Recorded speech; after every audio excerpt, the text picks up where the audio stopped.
Hello dear students, आप सभी का Shri Madhav education online institute पर स्वागत है।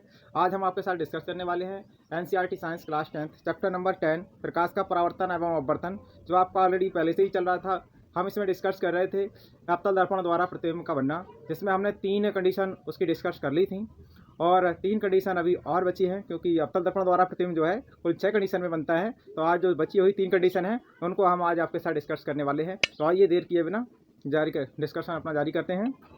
तो अब देखिएगा, आपकी जो चौथी कंडीशन है इस अवतल दर्पण में, वहाँ ये रहा आपका अवतल दर्पण। अब इसके सामने जो प्रतिबिंब, ये आपका अवतल दर्पण रहा, ये इसका मुख्य फोकस और ये इसका वक्रता केंद्र। ठीक है, हमने 3 कंडीशन में डिस्कस की थी। पहली कंडीशन थी जब वस्तु अनंत पर हो, दूसरी कंडीशन थी जब वस्तु अवतल दर्पण के सामने वक्रता केंद्र से अधिक दूरी पर हो, और तीसरी कंडीशन थी जब वस्तु अवतल दर्पण के सामने वक्रता केंद्र पर रखी हो। अब चौथी कंडीशन जो है, इसमें वस्तु को हम मुख्य फोकस और वक्रता केंद्र के बीच रखेंगे। तो आइए देखिएगा ये आपका यहाँ वक्रता केंद्र, ये क्या है आपका मुख्य फोकस। तो और ये बिंदु जो है आपका दर्पण का ध्रुव कहलाता है। वस्तु अब की बार में रखेंगे हम इन दोनों के बीच में। तो हमने इस बार वस्तु रख दी है अवतल दर्पण और मुख्य फोकस के बीच में। ये रख गई आपकी वस्तु। एक किरण हम इससे जो है मुख्य के समांतर लेते हैं, तो ये समांतर गई, और जो किरण समांतर जाती है वो परावर्तन के पश्चात मुख्य फोकस से होकर लौटती है। तो ये आपकी वापस हो गई,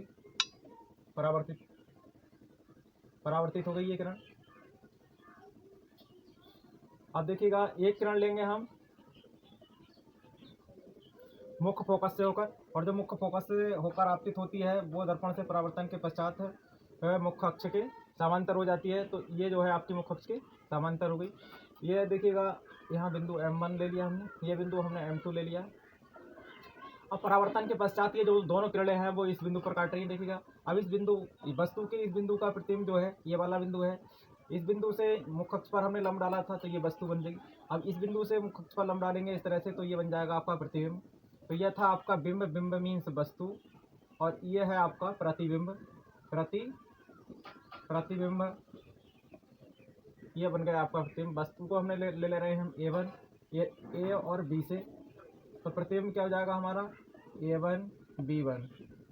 देखिएगा स्टूडेंट्स, ये जो प्रतिबिंब है वस्तु की अपेक्षा कैसा है, उल्टा है, वस्तु से बड़ा है और दर्पण के सामने बन रहा है, इसलिए ये वास्तविक है। तो हमने क्या देखा कि जब वो अवतल दर्पण के सामने वस्तु को कहाँ रखा जाता है, मुख्य फोकस और वक्रता केंद्र के बीच में रखा जाता है। ये आपका मुख्य फोकस है और ये बिंदु वक्रता केंद्र है।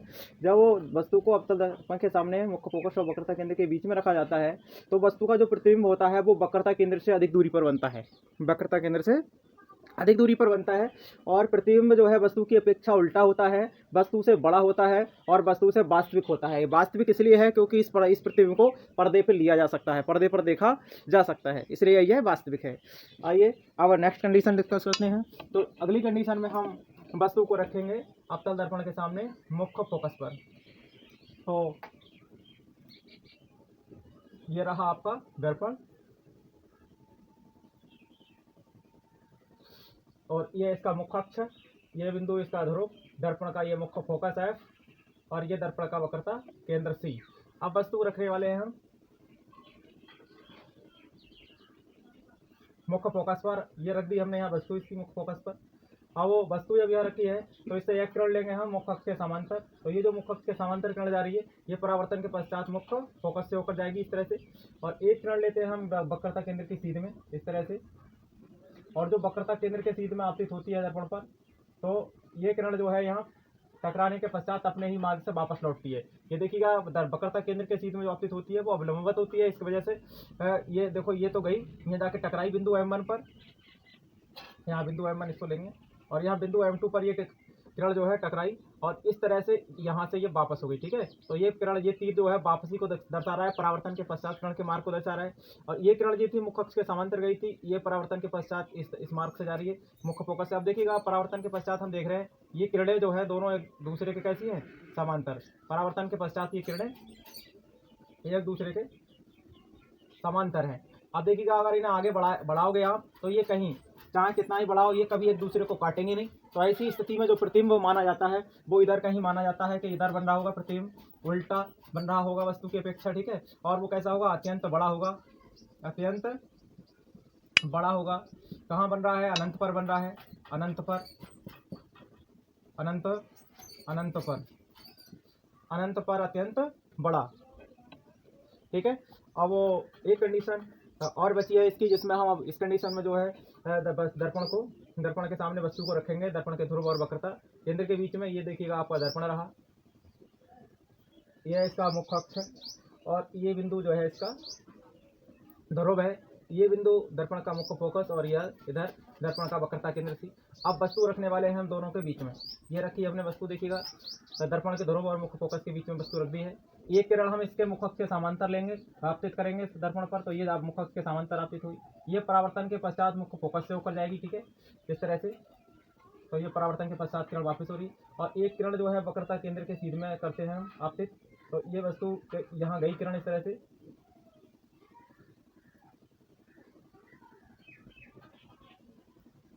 ये जो किरण वक्रता केंद्र के सीध में आपतित हो रही है वो अपने ही मार्ग से क्या होगी, वापस लौटेगी। देखिएगा अपने ही मार्ग से वापस लौट रही है। अब जब वापस लौटेगी तो वापसी में ये इधर से वक्रता केंद्र से होकर गुजरेगी, और जब वक्रता केंद्र से होकर गुजरेगी तो देखिएगा स्टूडेंट्स, ये किरणें जो है आगे बढ़ा, पीछे हटा, इनके जब आगे बढ़ रही हैं परावर्तन के पश्चात तो ये फैल रही हैं, और ये किरणें देखिएगा जब इनको इधर पीछे आगे बढ़ती जाएंगी तो ये कहीं नहीं काटेंगी, एक दूसरे को कभी काटेंगी नहीं। क्यों नहीं काटेंगी, क्योंकि ये फैल रही है। अब जब किरणें फैल रही हैं इस तरह से तो देखिएगा इन्हें चाहे कितना ही आगे बढ़ाओ ये कभी एक दूसरे को काटेंगी थोड़ी, इनके बीच की दूरी जो है हमेशा बढ़ती जा रही है। तो ये फिर हमें तो इनको कटवाना है, क्योंकि प्रतिबिंब कहाँ बनता है, प्रतिबिंब वहीं बनता है जहाँ वो किरणें परावर्तन के पश्चात एक दूसरे को काटती हैं, तभी प्रतिबिंब बनता है। और ये परावर्तन के पश्चात कभी काटेंगे नहीं, तो प्रतिबिंब जो है इधर सामने तो दर्पण के बनेगा नहीं। तो फिर हम क्या करते हैं, इन किरणों को पीछे हटा लेते हैं इस तरह से। अब इनको हम पीछे हटा रहे हैं डॉट लाइन में, तो हम देख रहे हैं कि ये किरणें जो हैं एक दूसरे को इस बिंदु पर देखिएगा काट रही है, और इस बिंदु से हम अगर इस पर मुख्य पर लंब गिराएं तो ये बन गया आपका प्रतिबिंब जो दर्पण के पीछे बन रहा है। प्रतिबिंब जो है दर्पण के पीछे बन रहा है, और क्या वास्तव में नहीं बन रहा है, हमने इसको कल्पना की है कि इन दोनों किरणों को अगर पीछे हटाया जाए तो ये किसी बिंदु से, अगर आप इस तरह से देखोगे तो आपको लगेगा कि ये दर्पण के पीछे किसी ना किसी बिंदु से आ रही है। तो जिस बिंदु से ये आ रही होंगी वही बिंदु इस वस्तु के इस वाले बिंदु का क्या होगा, प्रतिबिंब। तो ये बिंदु जो है, ये किरणें जो है हमें प्रतिबिंब के इस दर्पण के पीछे इस बिंदु से आती हुई प्रतीत हो रही है। तो इसका मतलब है कि वस्तु के इस बिंदु का प्रतिबिंब ये है, और यहाँ से देखिएगा इधर मुख्य अक्ष पर लंब गिराते हैं तो ये वस्तु, और यहाँ से इस बिंदु से मुख्य अक्ष पर लंब गिराएंगे तो ये क्या बन जाएगा, आपका प्रतिबिंब बन जाएगा। तो ये है आपकी वस्तु O और ये है आपका प्रतिबिंब I, ठीक है। वस्तु का मतलब, वस्तु को हमारी NCERT जो बुक है उसमें बिंब कहा गया है, तो आप कह सकते हो ये है आपका बिंब O और ये है आपका प्रतिबिंब I, ठीक है। अब ये जो है दर्पण के पीछे बन रहा है, तो जो प्रतिबिंब जो होते हैं दर्पण के पीछे बनते हैं वो होते हैं आपके आभासी, ठीक है। तो ये है आपका प्रतिबिंब कैसा है, आभासी है। यहाँ प्रतिबिंब के बारे में लिखें तो प्रतिबिंब कैसा बन रहा है आपका, वस्तु की अपेक्षा, प्रतिबिंब जो है वस्तु की अपेक्षा कैसा है, सीधा है। प्रतिबिंब सीधा, वस्तु से बड़ा व आभासी है, वह आभासी बनता है। तो आपको याद रखना है, ये इस तरह से हमारे अवतल दर्पण की जो 6 कंडीशन थी, तो 3 कंडीशन हमने इससे पहले लेक्चर में डिस्कस कर ली थी, और जो 3 कंडीशन बची हैं उसको हमने इस लेक्चर में डिस्कस किया। आइए एक बार इसका पुनः रिवीजन कर लेते हैं हल्का सा। तो देखिएगा स्टूडेंट्स कि जब वस्तु दर्पण के मुख्य फोकस और वक्रता केंद्र के बीच में रखी होगी आपकी, ठीक है, तो प्रतिबिंब जो है वो बनेगा आपका वक्रता केंद्र से अधिक दूरी पर बनेगा। वस्तु की अपेक्षा प्रतिबिंब उल्टा होगा, वस्तु से बड़ा होगा, और दर्पण के सामने बन रहा है इसलिए ये वास्तविक होगा। ये आपकी कंडीशन थी, ये आपकी चौथी कंडीशन थी, और ये आपकी कौन सी है, 5वीं कंडीशन है। तो इसमें देखिएगा यहाँ हमने वस्तु को वहाँ रखा था, दर्पण के सामने मुख्य फोकस पे रखा। जब वस्तु दर्पण के सामने मुख्य फोकस पर होती है तो ये किरण जो है मुख्य अक्ष के समांतर लेते हैं, जो समांतर लेते हैं वो परावर्तन के पश्चात मुख्य फोकस से होकर गुजरती है, ठीक है। और एक किरण वक्रता केंद्र के सीध में आपतित हुई यहाँ, जो यहाँ टकराई बिंदु M2 पर और अपने ही मार्ग से वापस हुई, और अपने मार्ग से वापस हुई तो ये वापसी में जो है वक्रता केंद्र से होकर जा रही है, ठीक है। और जब वक्रता केंद्र से होकर जा रही है, हम देख रहे हैं परावर्तन के पश्चात किरण जो है M1F और M2C दोनों कैसी हैं, समांतर हैं और ये समांतर किरणें परावर्तन के पश्चात कभी भी, अभी समांतर किरणें पीछे आगे बढ़ने पर कभी एक दूसरे को काटेंगी नहीं। तो ये जो है प्रतिबिंब हम मानते हैं कि ऐसा ऐसी इस कंडीशन में प्रतिबिंब कहाँ बन रहा होगा, आपका अनंत पर बन रहा होगा। वस्तु की अपेक्षा कैसा होगा, अत्यंत बड़ा होगा, उल्टा होगा और कैसा होगा, वास्तविक होगा। ये प्रतिबिंब जो है दर्पण के सामने बनेगा, इसी वजह से वास्तविक। आपकी जो नेक्स्ट कंडीशन है आपकी 6, तो इस कंडीशन में हमने प्रतिबिंब वस्तु को कहाँ रखा है, वस्तु को हमने दर्पण के ध्रुव और मुख्य फोकस के बीच में रखा है। एक किरण हमने इसे मुख्य अक्ष के समांतर आपतित करी दर्पण पर।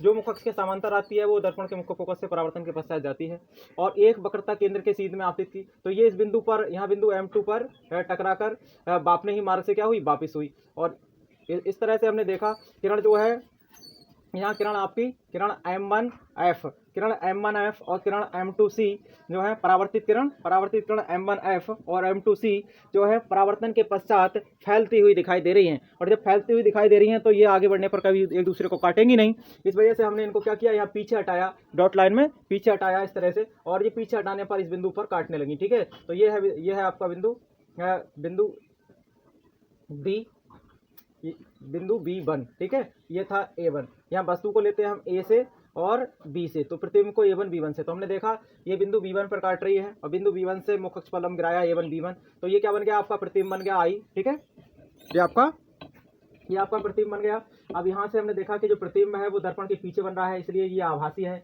और ये वस्तु की अपेक्षा कैसा है, सीधा है और वस्तु से बड़ा है। तो ये कंडीशन हमने डिस्कस की।